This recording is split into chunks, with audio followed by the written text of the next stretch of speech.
Hello les cousins, j'espère que vous allez bien. Je suis ravie de vous retrouver aujourd'hui. Non pas pour un DIY, mais plutôt pour vous présenter un petit peu les cousettes que j'ai déjà eu à faire. Donc, les fêtes approchent. C'est pour ça que mon sapin, il est là. Il est beau, hein? Donc voilà, je vais vous faire un petit medley de tous les vêtements que j'ai déjà eu à réaliser. Donc, ça sera du plus récent au plus ancien. Je vais essayer de bien cadrer tout ça pour pouvoir vous montrer. Alors, ici, je vais vous montrer un peu, parce que parfois j'utilisais des burdas. Il y a certains modèles où je m'inspirais des burdas pour réaliser mes vêtements. Donc, je prenais des burdas, je recherchais ma taille, je transformais s'il y avait à transformer, j'ajoutais s'il y avait à ajouter quoi que ce soit.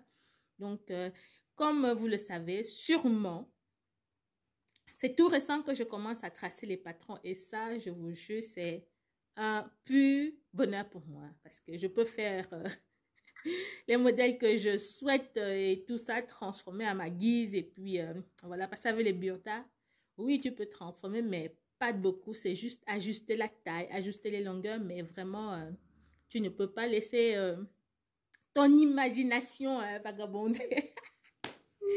Non, voilà. Alors, trêve de bavardage, je vous laisse avec les photos. Je vais vous expliquer un petit peu, selon les photos, les difficultés que j'ai eues ou pas. Et voilà, si le modèle est à refaire ou pas, ou si comment je me sens dedans et tout, et tout, et tout. Bref, en même temps, quand je couds, ça veut dire que je me sens forcément bien. Non, pas forcément. Donc voilà, je vous laisse avec les photos. Je vous mettrai les photos quelque part là et là ou je sais pas, là, là. Et puis, on va voir ça. Allez, venez avec moi. On va, non, pas derrière le sapin, mais on va regarder les photos. À tout à l'heure. Alors, au final, j'ai préféré de mettre les photos comme ceci, comme ça vous verrez mieux. Alors, ici, donc, il s'agit donc de ma dernière cousette, un gilet pour costume. Vous voyez un peu les gilets qu'on met souvent en dessous des costumes là. Pour les hommes ou les femmes, ça se porte comme ça, je crois, si je ne me trompe pas. Donc voilà, ici c'est un patron que j'ai réalisé moi-même, où j'ai expérimenté la découpe princesse avec la mesure sous poitrine. Ça c'est quelque chose. C'est quelque chose que je voulais absolument apprendre à faire pour que ça me tienne bien. Je suis contente du résultat. Je me sens bien dedans. Voilà, à refaire, mais peut-être différemment. Alors, ici, c'est ma chaussure que j'ai customisée. C'est une chaussure qui était déjà en train de s'abîmer. Alors, je lui ai donné une deuxième vie. Ici, je vous montre donc ma robe vintage. C'est un patron que j'ai réalisé, comme vous pouvez le voir sur les photos. Donc, c'est une habitude que j'ai prise maintenant. Essayer de faire toujours la toile avant de me lancer dans le bon tissu. Elle me plaît bien. Donc, voilà. Et je suis bien dedans. Pareil pour ce top à volant. Également, j'ai fait le patron. Toujours avec la découpe princesse et la mesure sous poitrine. Et ce modèle, il y a une fermeture éclair sur le devant. J'adore ce modèle et ce tissu. Mouah. Et il y a aussi cette robe. Je ne sais pas, je me suis levée comme ça. Je me suis dit, il faut que je me fasse une robe. Et voilà, je l'ai réalisée vite fait, toujours à l'aide de mon gabarit de base. Donc, comme vous le savez, je commence à tracer les patrons. Donc, simple, facile, avec la ceinture assortie. Et voilà, je l'adore cette robe. Et comme vous pouvez le voir, la ceinture qui est assortie. Et bien sûr, le parapluie qui va avec, mais je ne le porte pas avec. Pour le parapluie, c'est quelque chose que je voulais faire depuis longtemps. Et enfin, je l'ai réalisé. Comme quoi, en couture, vraiment, il faut affronter parfois ses peurs. Donc voilà. Si vous voulez voir un peu plus en détail, je vous invite dans mon groupe de couture ou de voir la vidéo comment le réaliser, qui est désormais en ligne aussi sur ma chaîne YouTube. Je vous invite à aller voir. Ensuite, j'ai ce joli ensemble que je ne vais pas forcément porter ensemble. Donc, Pour le haut, j'ai fait donc une petite veste avec col rond et avec tous les chutes de tissu qui me restaient, comme vous pouvez le voir. Ici, c'est la jupe avec la fente. Et là, c'est la tenue pour ma fille. Alors, cette veste, c'est une veste Burda, du magazine Burda, qui m'a beaucoup plu, que j'ai voulu réaliser dans du wax avec un col en fourrure. Bon, je ne l'ai plus, c'est ma maman qui l'a. Alors, ici, une robe avec col bénitier. J'ai déjà fait, la partie vidéo est disponible sur ma chaîne. Donc, n'hésitez pas à aller voir. Très facile. Là, c'est le dos. Là, c'est une robe que j'ai toujours cousue cette année-ci, mais qui est déjà un peu plus ancienne. Donc, robe chemise en wax et en satin de coton. Très agréable à porter. Ça, c'est le devant. Et là, c'est le dos. Et j'ai ajouté pour les manches cette petite particularité, donc des plis au niveau des manches. Là, c'est mon bombers tout en fleurs. Très joli, j'adore. Et là, c'est un essuie que j'avais fait pour cadeau de naissance.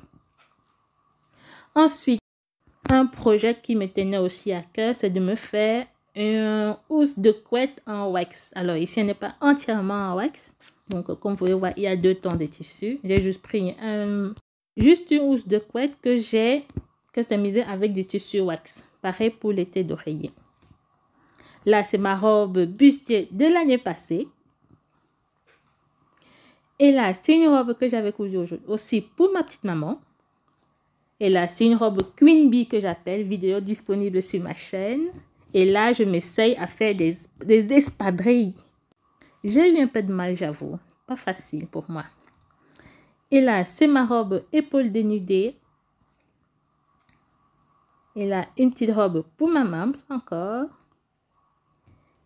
Et une chemise que j'avais cousue pour mon tonton. Alors là, c'est une veste bimatière que j'avais cousue. Je pense que c'était pour le challenge de Pretty Hero. Donc voilà, je n'avais plus assez de tissu pour pouvoir faire le bas. Et je me suis dit, pourquoi pas mélanger les 2 tissus. Et voilà le résultat.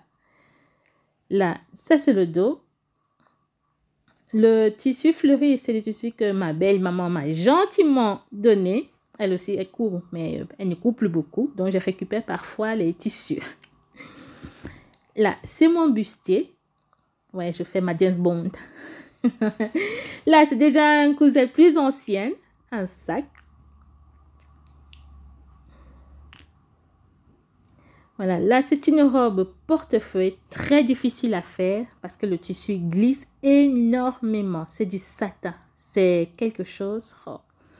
Et là, c'est ma petite épaule dénudée avec de la dentelle. Très facile à faire aussi. J'adore cette robe. Là, c'est un sac de voyage que ma cousine voulait et que je l'ai réalisé. Là, c'est la customisation d'un gilet. Ça, c'est le dos. J'adore ce gilet.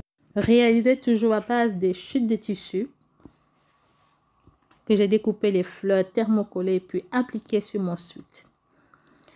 Et là, c'est une tenue que j'avais réalisée déjà depuis très longtemps. Je fais ma star. Et là, c'est une customisation encore une fois. Très longtemps déjà que je l'avais fait. Et ça, c'est une robe pour ma petite princesse. Qui ne lui va plus puisqu'elle grandit la petite chipie.